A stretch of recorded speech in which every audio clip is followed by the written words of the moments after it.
Welcome to day 5. I'm Beverly with Oasis Wealth. Thanks for joining us. This is it. This is the last one. So today, recap what we've talked about so far. We've talked about this idea that retirement's a little bit flawed. The concept that you save a big bag of money and then you rely on market rates of return to satisfy that need of income in retirement is a little scary thought. The reason why we've come about it from this direction is with all of this market volatility going on for an unexpected virus that has taken over the world, it seems, the reality is that if you're nervous now and you're saving for retirement, amp that up by 10% when you're retired, and this is your job. Your money is now going to work for you. So here it is. Here's day 5. Bear with me, it might be a little longer than 5 minutes, but I really want to give you the nuts and the bolts as to the ideal strategy as to what to do with this, okay? So let me streak my screen here. So we have this idea that we should create a volatility buffer. We should create another bag of money that would be able to, we can pull from when we have these down markets, which allow our retirement savings to be invested. And allow us to keep up with things like inflation, but we need a backup plan, is what we call it, okay? A volatility buffer. So in our volatility buffer, they need to meet certain criteria, and I really think you should gauge these criteria against all current investment choices, okay? They need a rate of return. We want a good rate of return. We want tax efficiency, but it has to be tax efficient on accumulation when you're saving, when you spend it, and when you pass it on at estate planning time. It can't just be efficient in one stage. Needs to be flexible, needs to be liquid, needs to be easy to put away on a monthly basis. It needs to have minimum risk. People want guarantees, and there's good reason for that. And it needs to be protected. It needs to be protected if you get sued, they can't come after that. Are many of your assets protected in that regards? Even your house can be free game, okay? Disability. If you can't go to work, is someone else going to fund your TFSA? Likely not. And death. The reality is that the people we work with are family folk. They are saving for their family's future, not just their own isolated retirement. And the family's future and retirement plans would fall to the wayside if they were to die. Okay? So those are the ideal characteristics. Listen, there's only one product out there that really satisfies all of these ideal characteristics, and that's cash value life insurance. Now, whoa. You just said the L word, life insurance. I know. Listen, this is why I said it may blow your mind as to how this actually works. When we think of life insurance, we think of a bill. We think of an equivalent to our car insurance, which you're likely never going to put a claim in. We think about it as a cost. But that's temporary insurance, and it can be a cost when it's temporary. The type we're talking about has many more aspects to it. So bear with me. Don't shut the screen off just because I said the L word, okay? How does this all work? Okay, there's 3 components of cash value life insurance, properly structured plan. One is a life insurance. There is a death benefit. You die, there's a lump sum that somebody's going to get. But we'll come back to the benefit of that in a minute. 2, there's dividends. So essentially, I'm going to show you the structure of how that works, but there's dividends that are within these participating policies, which you have choice and freedom to do with, just like dividends within an investment component. And then cash value, and why this is key, and why we recommend this and put this into the strategies. Again, let's get into it. Here's how it works. So your premiums are deposited with an insurance company, okay?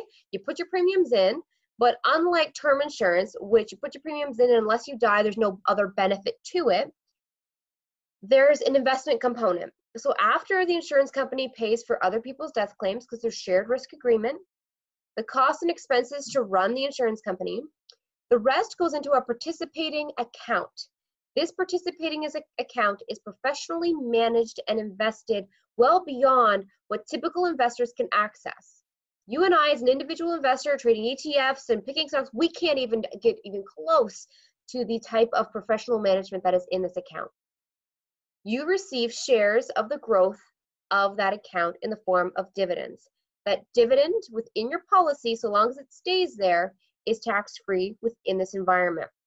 That dividend, you have choices. You can choose to take it in cash. You can use it against a premium, so it reduces your premium every year to the point where there's none, which we recommend for retirement. or you reinvest it in the policy, just like you reinvest your dividends in your RSP or your TFSA. You don't even notice it. It just automatically reinvests and builds your bag of money. Same idea here. In life insurance, it's called paid up additions when we reinvest the dividend. Okay? Why would you invest in the insurance company though? Okay, a lot of people have a negative connotation of insurance companies, and I can get into that a whole other day as to why.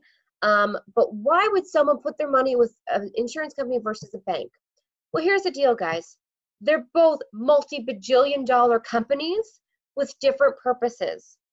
The bank's purpose is a deposit institute. And because it's a deposit institute, they're only required to keep so much money on deposit. The rest they can lend out, they can lend out, they can lend out. That's how they make multiple returns on your money sitting in a checking account. Okay? An insurance company, they're in the business of protecting against risks. That's just their business. But they also have to be solvent. These insurance companies have to have the money in their capital to pay out if everybody died. They have a very different mandate of what type of capital they have to maintain versus a bank. It's just a different structure, okay? But at the end of the day, they're both multi-billion-dollar companies. If we pick the right ones, okay, pick the big names that have a ton of opportunity to them, but they're just structured differently. Now, cash value. Why is this important? Cash value, I consider to be the ideal volatility buffer. So remember we talked about it in day 4, that if we had a bag of money that we could pull from when the markets were down, because we can't predict when they're going to happen, but we can change our course of action as to how we react to that, we can make our retirement savings last significantly longer. But then the conversation comes down to, okay, if it's not in the market, then it would need to be either a GIC or maybe real estate, and I agree with some real estate, but they still, both of those accounts do not meet all of our ideal characteristics. Real estate's not guaranteed. Real estate's not easy to access. So there's pros and cons here. So I feel like cash value is the ideal place. So here's how the numbers could work. Here's an example. What I use, a 40-year-old male, non-smoker, healthy guy. This is the typical age that we see people putting these things into play, 40 and 40 plus, simply because in our 30s, we're typically more concerned about building that emergency savings, that getting our protection even up to snuff, getting into our first home, raising little people. So it's a great example of kind of the medium that we see here. $10,000 a year that they're going to save for the next 25 years. Like, all right, I'm ready to do this. I've got my career. I've got some money. Where am I going to put it? Okay. After 25 years of reinvesting the earnings within a cash value life insurance, so again, that reinvesting just the dividends, the life insurance would have a possible cash value of $463,594, which internally, based on that $10,000 a year over 25 years, is the internal rate of return of 4.52. Internally meaning that it's, as long as it stays within the policy, it's all tax-free. We have all these other benefits to it. The internal rate is 4.52. How does that compare to a taxable investment? Okay, so again, base number is $463,594 in cash value. Okay, with $10,000 a year deposits, if we think about it compared to a taxable investment, where there are investment management fees, if you're going to hire someone to do it properly, and there's going to be taxes on the earnings along the way, which you're going to have to pay for some way or another. If you put into an RSP, you're just deferring the tax, you're going to have to pay it on the way out. TFSA is the only one which is tax-free in, tax-free out, but the minimums do not typically allow people to reach what they actually desire for their retirement, which is why we talk about the non-registered or the taxable investment. At the end of the day, with all the numbers and cents, okay? $10,000 a year, if you had a 2% management fee, 30% tax rate on earnings, which is very reasonable to assume these days, you would need to get a 9.4% rate of return year after year in order to match that $463,000 that the cash value would give you. And as we saw, the markets go up and the markets go down. So even an average 9.4, what would we actually have to get? Do we time the market? What if it's a down year when we actually need to take it out? All of these variables, okay? To give you an idea to compare, The last 25 years averaged annualized returns, okay, for the S&P TSX, the Toronto Stock Exchange, the total return index was 7.4. A 5-year GIC is 3.3. Okay, so it's not to say that cash value needs to be our only savings avenue, but it is absolutely the missing piece for many people's nest egg for retirement. And here's the other characteristics that cash value has that other investments, traditional investments, just don't. Disability protection. Underneath a life insurance contract, if you get disabled, you go on long-term disability, the insurance company will continue to pay the premiums. Well, guess what? Those premiums is what's giving you the dividend to get the cash value for this volatility buffer. No other company out there is going to put money into an account at a bank for you when you don't have the income to do it. Okay? Lawsuit protection. So long as the money stays within the policy, within the confines of the insurance company, they cannot touch it if you get sued. It's protected. Things happen. Okay? Bankruptcy. No one likes to think that it'll ever happen, but things happen. It's also protected in the bankruptcy proceedings. And it's life protected. Obviously, there's a death benefit. So in the event that you pass away, obviously the cash value we're planning on saving and building up and growing in here will absolutely come to fruition, because that tax-free death benefit will just get paid out to your family. So all the money you would have saved is going to be protected as well. No one else. It's not like anyone else out there is going to be like, well, they passed away at 35 and they were planning on putting $5,000 a year into their RSP for the next 35. Okay, so we'll give them this amount. It doesn't happen. Okay? It is a key characteristic that traditional investments just don't have. Last thing, which people ask all the time. Okay, so I'm getting an internal rate of return of 4% and a bit. Okay, great. But what if it goes down? It doesn't. Okay, here's what happens. So within this participating account, the way that is professionally managed, it allows them to smooth out the returns because they do hold so much capital and so much cash. So that means that once the value of your cash value is declared on your annual statement, it can't go down. You can't take it away. If your cash value, okay, December of 2019 was $200,000, December statement of 2020, even if the markets do not recover at all this year, and we still have a -20, -30 in the stock markets, your cash value will still have gone up. It's contractual. Big, big thing, because it is uncorrelated to the rest of your savings, which means it's the perfect volatility buffer. Why death benefit though? Okay, so we're going to have a life insurance contract on it, so I'm going to have a death benefit, but why would I want that? Why can't I just do the cash and leave the death benefit? Why do I want a death benefit when I'm in retirement? Why would I even need that? We're taught that we don't need it in retirement, but guess what? You're going to want it. That's the difference. Why do we always think about needs? Why don't we ever go beyond that and think about what we actually want? That's how I think, at least, maximum. Okay? There's a death benefit. Here's the idea, okay? We're going to compare two people. Person A, they've got $1 million in retirement savings. Good job. Good job. Okay? No life insurance or volatility buffer. So maybe their volatility buffer in their mind is the real estate, or maybe they do have some GICs stashed aside, but there's no volatility buffer in the way of cash value. So what they're going to do is they're going to choose the safe withdrawal method. So I challenge you, Google, how much can I take out of my retirement account? And there's a bunch of studies out there. And if you look at the mainstream knowledge, okay, of these people that do study retirement for a living, they study based on the markets, based on this, how much can you take out on a year-by-year basis and not run out? It's called the safe withdrawal method. Under the safe withdrawal method, and they've been humming and hawing, they really think it should be lower because interest rates have been so low for so many years. But they say, if you want to be in a balanced portfolio in retirement, so, maybe around our 50% stocks, 50% bonds, but not totally volatile, but not totally safe, you can take out 4%. Okay?